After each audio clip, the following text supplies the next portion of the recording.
राधे राधे। जय हो श्री कृष्ण भगवान की। आज मौनी अमावस्या है।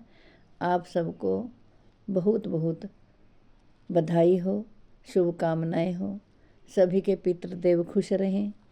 आज मैं आपको 9वें अध्याय का पाठ सुनाती हूँ। कुंभ का शाही स्नान हो रहा है। सभी देवी देव इस समय बहुत प्रसन्न हैं। हमारी भारत भूमि धन्य है, जहाँ त्रिवेणी संगम में सभी सन्यासी, देव देवता, सभी देवियाँ, अखाड़े, किन्नर अखाड़े, महामंडलेश्वर सभी स्नान कर रहे हैं और देवी देव भी बहुत प्रसन्न हो रहे हैं। आपको बहुत बहुत शुभकामनाएं। आज मैं आपको 9वें अध्याय का पाठ सुनाऊंगी हिंदी में, क्योंकि कई लोग ऐसे हैं जिनको संस्कृत के गूढ़ श्लोकों का अर्थ नहीं मालूम है। इसलिए मैंने आपको हिंदी में अनुवाद करके संस्कृत सुनाई है कि अर्जुन को भगवान श्री कृष्ण जी युद्ध क्षेत्र की भूमि में क्या कह रहे हैं। आप भी सुनिए प्रेम से। 9वां अध्याय। श्री कृष्ण भगवान बोले, तुझ दोष दृष्टि भक्त के लिए इस परम गोपनीय विज्ञान सहित ज्ञान को पुनः भली भांति कहूँगा, जिसको जानकर तो दुख रूप संसार से मुक्त हो जाएगा। यह विज्ञान सहित ज्ञान सब विद्याओं का राजा, सब गोपनीयों का राजा, अति पवित्र, अति उत्तम, प्रत्यक्ष फल वाला, धर्मयुक्त साधन करने में बड़ा सुगम और अविनाशी है। हे परंतप, इस उपयुक्त धर्म में श्रद्धा रहित पुरुष मुझको ना प्राप्त होकर मृत्यु रूप संसार चक्कर में भ्रमण करते रहते हैं।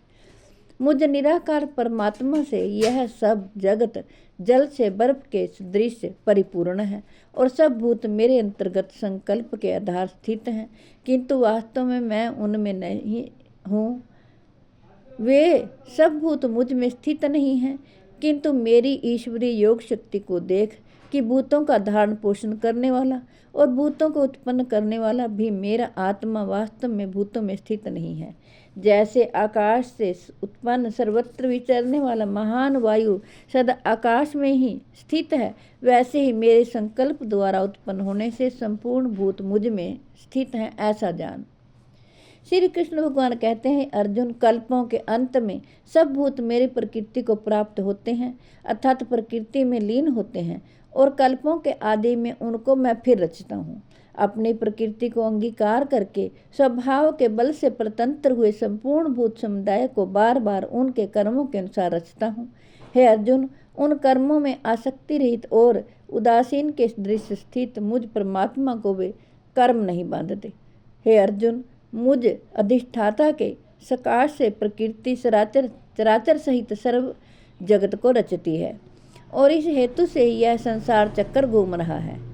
श्री कृष्ण भगवान कहते हैं, मेरे परम भाव को ना जानने वाले मूढ़ लोग मनुष्य का शरीर धारण करने वाले मुझ संपूर्ण भूतों के महान ईश्वर को तुच्छ समझते हैं, अर्थात अपनी योग माया से संसार के उद्धार के लिए मनुष्य रूप में विचरते हुए मुझ परमेश्वर को साधारण मनुष्य मानते हैं। श्री कृष्ण भगवान कहते हैं, वे व्यर्थ आशा, व्यर्थ कर्म और व्यर्थ ज्ञान वाले विक्षिप्त चित्त अज्ञानी जन राक्षसी, असुरी और मोहनी प्रकृति को ही धारण किए रहते हैं। परंतु हे कुंती पुत्र, श्री कृष्ण भगवान कहते हैं, दैवी प्रकृति के आश्रित महात्मा जन मुझको सब भूतों का सनातन कारण और नाश रहित अक्षर स्वरूप जानकर अनन्य मन से युक्त होकर निरंतर भजते हैं। वे दृढ़ निश्चय वाले भक्तजन निरंतर मेरे नाम और गुणों का कीर्तन करते हुए तथा मेरी प्राप्ति के लिए यत्न करते हुए और मुझ में बार बार मुझको प्रणाम करते हुए सदा मेरे ध्यान में युक्त होकर अनन्य प्रेम से मेरी उपासना करते हैं।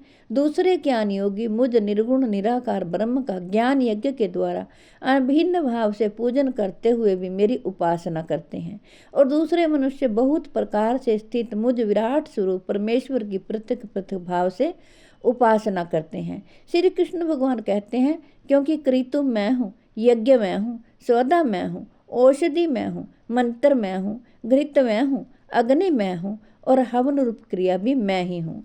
श्री कृष्ण भगवान कहते हैं संपूर्ण जगत का धाता अर्थात धारण करने वाला एवं कर्मों के फल को देने वाला पिता माता पितामह है, जानने योग्य पवित्र ओंकार तथा ऋग्वेद सामवेद और यजुर्वेद मैं ही हूँ। श्री कृष्ण भगवान कहते हैं प्राप्त होने योग्य परम धाम, भरण पोषण करने वाला, सबका स्वामी, शुभ अशुभ का देखने वाला, सबका वास स्थान, शरण लेने योग्य, प्रत्युपकार ना चाहकर हित करने वाला, सबकी उत्पत्ति प्रलय का हेतु, स्थिति का आधार, निधान और अविनाशी कारण भी मैं ही हूँ। श्री कृष्ण भगवान कहते हैं मैं ही सूर्य रूप से तपता हूँ, वर्षा का आकर्षण करता हूँ और उसे बरसाता हूँ। हे अर्जुन, मैं ही अमृत और मृत्यु हूँ, सत असत भी मैं ही हूँ। श्री कृष्ण भगवान कहते हैं तीनों वेदों में विधान किए हुए सकाम कर्मों को करने वाला, सोम रस को पीने वाला, पाप रहित पुरुष मुझको यज्ञों के द्वारा पूज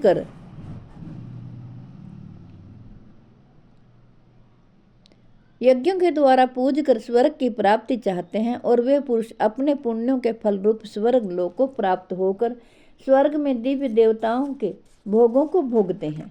जय हो श्री कृष्ण भगवान की, जय हो प्रभु। श्री कृष्ण भगवान कहते हैं वे उस विशाल स्वर्ग लोक को भोग कर पुण्य क्षीण होने पर मृत्यु लोक को प्राप्त होते हैं। उस प्रकार स्वर्ग के साधन रूप तीनों वेदों में कहे हुए सकाम कर्म का आश्रय लेने वाले और भोगों की कामना वाले पुरुष बार बार आवागमन को प्राप्त होते हैं, अर्थात पुण्य के प्रभाव से स्वर्ग में जाते हैं और पुण्य क्षीण होने पर मृत्यु लोक में आते हैं। श्री कृष्ण भगवान कहते हैं जो अनन्य प्रेमी भक्तजन मुझ परमेश्वर को निरंतर चिंतन करते हुए निष्काम भाव से भजते हैं, उन नित्य निरंतर मेरा चिंतन करने वाले पुरुषों का योग क्षेम मैं स्वयं प्राप्त कर देता हूँ। प्रभु कहते हैं हे अर्जुन, यद्यपि श्रद्धा से युक्त जो सकाम भक्त दूसरे देवताओं को पूजते हैं वे भी मुझको ही पूजते हैं, किंतु उनका वह पूजन अविधि पूर्वक अर्थात अज्ञान पूर्वक है, क्योंकि संपूर्ण यज्ञों का भोक्ता और स्वामी भी मैं ही हूँ, परंतु वे मुझ परमेश्वर को तत्व से नहीं जानते, इसी से गिरते हैं अर्थात पुनर्जन्म को प्राप्त होते हैं। श्री कृष्ण भगवान कहते हैं देवताओं को पूजने वाले देवताओं को प्राप्त होते हैं, पितरों को पूजने वाले पितरों को प्राप्त होते हैं, भूतों को पूजने वाले भूतों को प्राप्त होते हैं और मेरा पूजन करने वाले भक्त मुझको ही प्राप्त होते हैं, इसलिए मेरे भक्तों का पुनर्जन्म नहीं होता।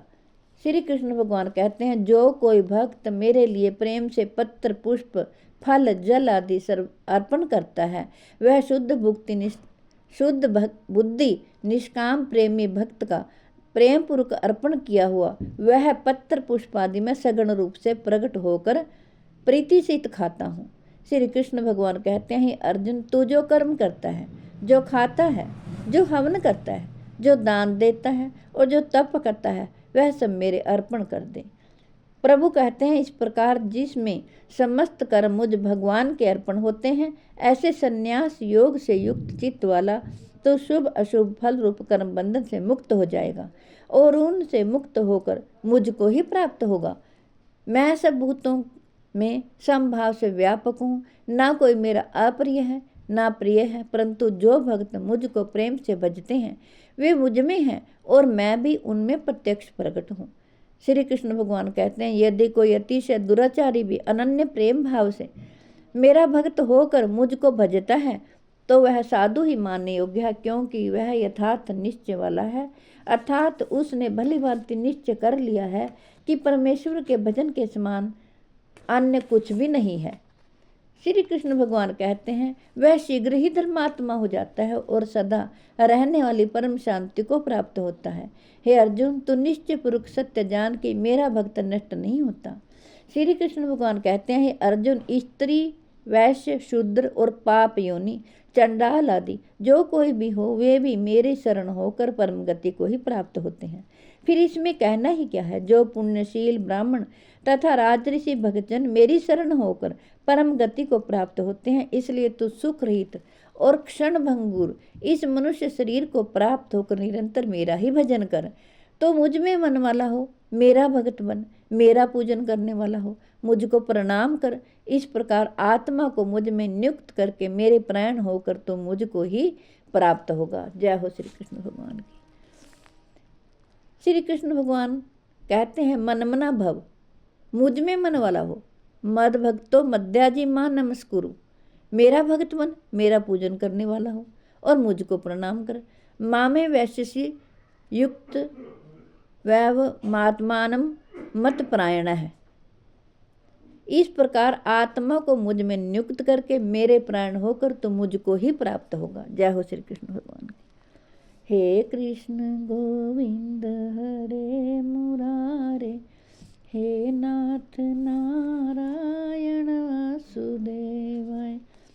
हे कृष्ण गोविंद हरे मुरारे, हे नाथ नारायण वासुदेवाय। जय हो श्री कृष्ण भगवान की। राधे राधे। मेरी आपसे हाथ जोड़कर प्रार्थना है कि आपके घर में जो परेशानी हो, आप जरूर भगवत गीता जी का पाठ लगाएं, श्री कृष्ण भगवान की शरण में जाएं। प्रभु सबके कष्टों को हरने वाले हैं। ये संसार क्षण भंगुर है, इसमें सुख नहीं है, दुख ही दुख है, दुखालय है, ये दुखों का घर है। इसलिए हमें प्रभु की शरण में जाना चाहिए। यदि हम प्रभु की शरण में जाएंगे, भगवान का नाम लेंगे, तो प्रभु हमारी जरूर रक्षा करेंगे, दुखों से रक्षा करेंगे, कष्टों से रक्षा करेंगे और हमारे अंग संग रहेंगे। अपने बच्चों को भी आप भगवत गीता जी का पाठ पढ़ने के लिए और सुनने के लिए प्रेरित करें। मेरी आपसे हाथ जोड़कर प्रार्थना है कि आपके घर में जो बड़े बुजुर्ग हैं, जो चल फिर नहीं सकते, जो मंदिर तक नहीं जा सकते, आप उन्हें जी भगवत गीता जी का पाठ जरूर सुनाएं। विश्व के कल्याण के लिए, जगत के कल्याण के लिए मैंने आपको ये भगवत गीता जी का पाठ सुनाया है। इसलिए आप जरूर भगवत गीता जी का पाठ सुने। खाना खाते समय, खाना बनाते समय, भोजन करते समय ज़रूर आप भगवत गीता जी का पाठ लगाएं, ताकि आपको कोई परेशानी ना हो। प्रभु क्या कह रहे हैं आप उसको ध्यान से सुनिए। आपकी सुविधा के लिए मैंने ये संस्कृत के श्लोकों का हिंदी में गूढ़ अर्थ करके समझाया है। जब तक मेरे तन में प्राण है तब तक मैं आपको ज़रूर भगवत गीता जी का पाठ पहुंचाती रहूंगी, ताकि सबका कल्याण हो। जय हो श्री कृष्ण भगवान की। राधे राधे। मिलती हूँ अगली वीडियो में।